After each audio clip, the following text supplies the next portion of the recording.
What if pain isn't the problem, but actually the pathway back to you? You're listening to The Leadership Wound, From Pain to Permission. I'm Amanda Rohrer, your host and founder of Authentically You, coaching for embodied spiritual living and leading.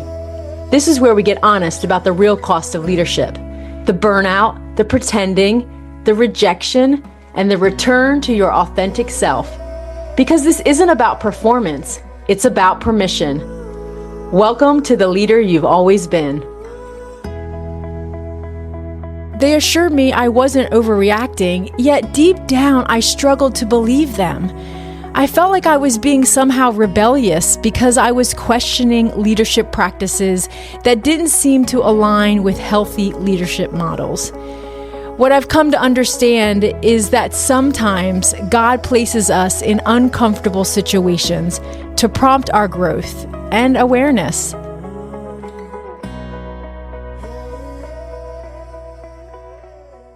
Welcome back to The Leadership Wound. I'm Amanda Rohrer, your host and guide for episode 6, part 2 of our special series that we've started called The Leadership Wound Healing Path. Last time we talked about feeling the wound, slowing down long enough to notice the pain, the ache, the exhaustion that we often carry in leadership. Today we'll take the next step, and that is naming the wound. Because the truth is, what we can't name, we can't heal. And so many leaders that I've worked with have carried invisible wounds for years without the language for them. And it's been masquerading around as things like burnout, imposter syndrome, or just the normal cost of leadership. But beneath those labels lies unaddressed pain that needs our acknowledgement. Let me start off today by sharing something personal. Years ago, I made a decision that felt like career suicide. I walked away from what I believed was my dream job, a role I longed, prayed for, and was thrilled to receive. I was young, naive, and eager to prove myself. On the surface, it looked perfect. I'd get the opportunity to lead others and grow in the ability to influence. But as time went on, the red flags started to appear. Quietly at first, and then more boldly. And while others had gently warned me, even before I took the position, I thought I was going in with my eyes wide open. I was hopeful, I was hungry, and I wanted to belong. Still, my intuition wouldn't stop whispering, saying things like, if you stay, you might just lose yourself. Until that whisper became like a roar that I could no longer ignore. And yet I didn't have the words for what was happening, at least not then. It wasn't until I left, until I created space, and until I sat in prayer and some therapy, and until I had heard others brave enough to share their stories, did I find the language that I had been missing. I had been serving under a form of unhealthy leadership. I didn't fully understand what that meant when I was in it, but once I named it, something inside of me did this exhale. People were telling me I wasn't crazy.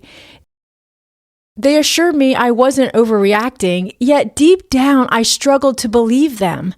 I felt like I was being somehow rebellious because I was questioning leadership practices that didn't seem to align with healthy leadership models. What I've come to understand is that sometimes God places us in uncomfortable situations to prompt our growth and awareness, and that these challenging environments can serve as catalysts for personal development and can also open the eyes of others to underlying issues that may have gone unnoticed. Although I don't want to repeat that experience, I wouldn't change it because it has made me into the leader that I am today. If you've ever been in such roles, you know it isn't easy. It often feels isolating and uncertain. But these experiences can be instrumental in shaping us into more empathetic and resilient leaders. They enlarge our leadership capacities and open us up to new opportunities that we may never have had before. And they teach us to trust our instincts, to seek truth, and to lead with integrity. If you find yourself in a similar situation, questioning the dynamics around you, please know you're not alone. It's okay to ask hard questions of the leaders who are leading you and to seek environments that align with your values and well-being. Whenever I've had the privilege of leading others in a staff context, I would always say to them, we may not agree on everything, but you do have permission to question me and ask hard things of me, because that's what leadership is, the ability to influence others no matter what role we play. We may all have different seats at the table with different responsibilities, but we all are leaders. That particular experience taught me something I'll never forget, and that is unprocessed pain doesn't stay contained. I saw it in myself, how it affected my body, my relationships, even my sense of self. And I've seen it in other organizations, how unresolved pain spills into policies, communication, and decision-making, even our theology. Because here's the truth, hurt leaders hurt others. Leaders don't start out this way, though, or with this kind of intent. It's often a slow process over time. And while not always, it is more often a result of unresolved pain in our own leadership experiences. And it doesn't always look like overt abuse. Sometimes it manifests subtly, like the control disguised as spiritual authority. Leaders may assert that questioning them is equivalent to questioning God, using their position to dominate rather than serve.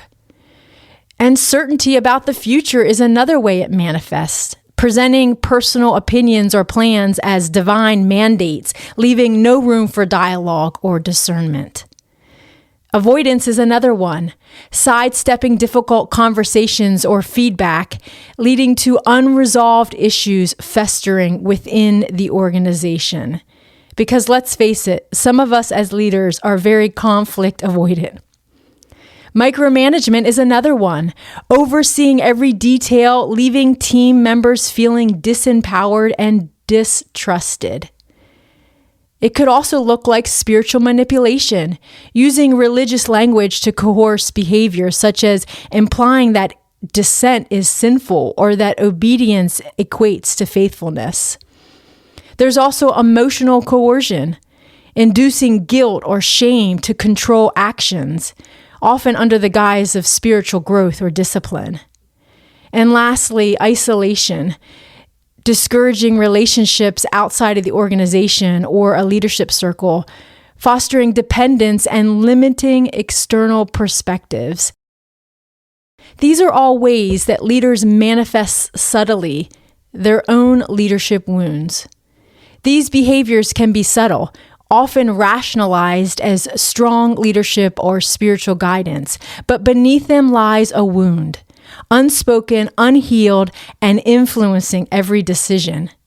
If we don't deal with our wounds, they will shape how we lead. They will affect our decisions, our families, our team cultures, and even the way we talk about our values and beliefs. Healing is not just about you.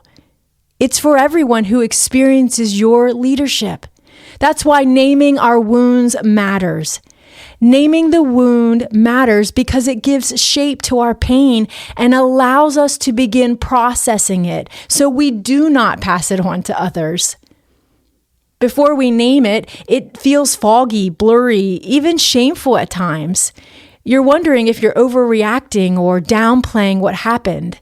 You internalize it as personal failure. But when we name the wound, we reclaim our voice. We are no longer the victim, and we stop gaslighting or projecting our pain onto others. Naming is liberating, and it's the first step in telling the truth about our story, one that Jesus clearly understood and utilized as he interacted with people. In the Gospel of Mark, Jesus encounters a blind man and asks, "What do you want me to do for you?" Well, Jesus, it seems kind of obvious, doesn't it? But the man replies, Rabbi, I want to see. Now, why did Jesus want this man to acknowledge and verbalize his wound? He already knew what the man needed. He asked the question to invite the man to name his need. He asked the question so that the man would speak it out loud, to own his desire for healing. This act of naming, it's not just for clarity. Jesus knew it was for transformation. Similarly, in Romans, Paul writes, the word is near you. It is in your mouth and in your heart. He emphasizes that confessing with our mouth and believing in our heart leads to salvation because there's power in the spoken word. Naming our wounds, our needs, and our desires, it's not only necessary in acknowledging our wounds, it is a vital step in our healing process. What name would you give your leadership wound? You may not know 100%, but if you had to guess, what would it be? Often we're afraid of misdiagnosing ourselves, fearing that we'll label our experience incorrectly or maybe exaggerate our pain. But naming our wound isn't about attaching a definite label. It's about acknowledging our experience and giving voice to our pain. It's a step towards understanding and healing. So if you had to give a voice to how you feel today, what would it be? There are as many hidden wounds as there are people. Each is unique to our own experience, but all usually fall into one of these categories. As I share these categories of hidden leadership wounds, I invite you to take a moment to reflect. Do any of these resonate with your experiences? Have you felt the impact of these wounds in your leadership journey? Or are there moments when you've sensed something was off, but couldn't quite identify it? Remember, acknowledging these wounds is the first step towards healing. Here's a series of categories of these hidden leadership wounds. The first is relational wounds. These are experiences of betrayal, isolation, or abandonment by colleagues or mentors. The next is emotional wounds, feelings of burnout, imposter syndrome, or unprocessed grief stemming from leadership pressures.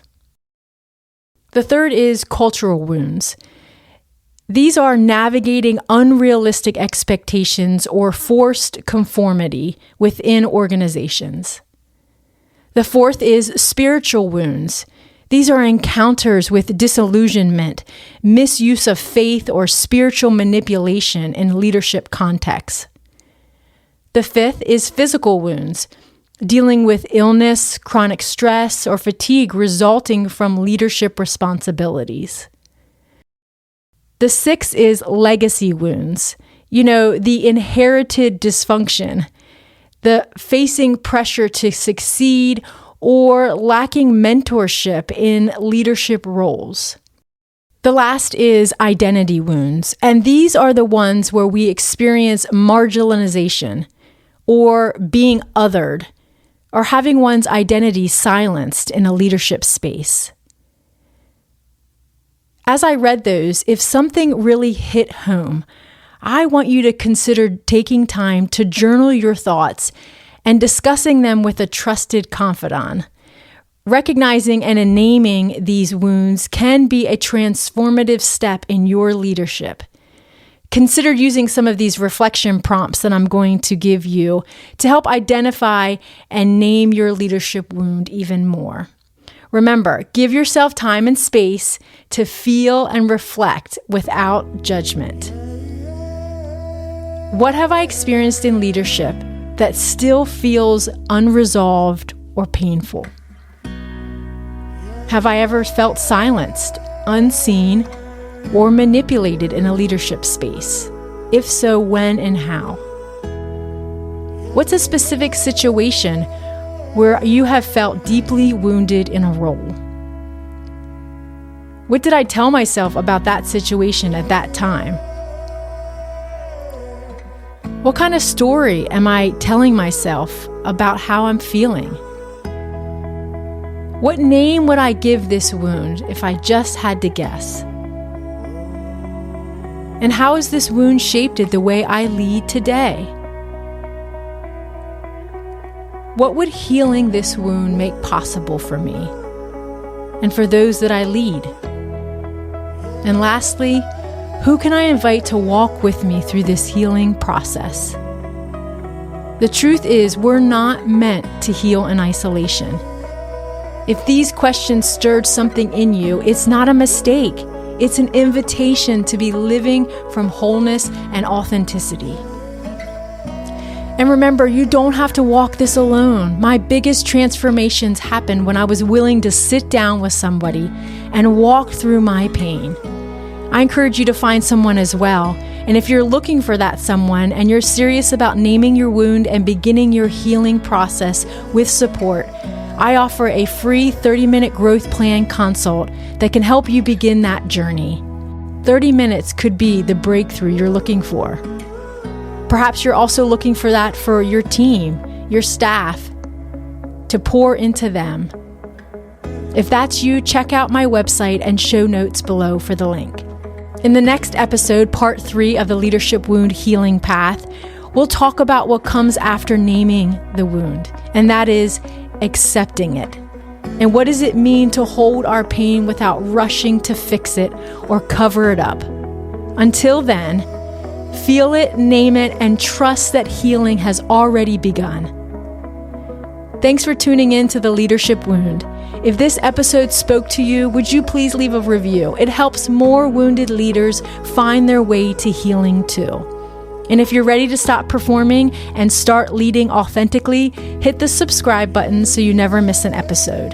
You can also follow me on Instagram, Facebook, and at my website, authenticallyu.org for more resources. Until then, lead like you.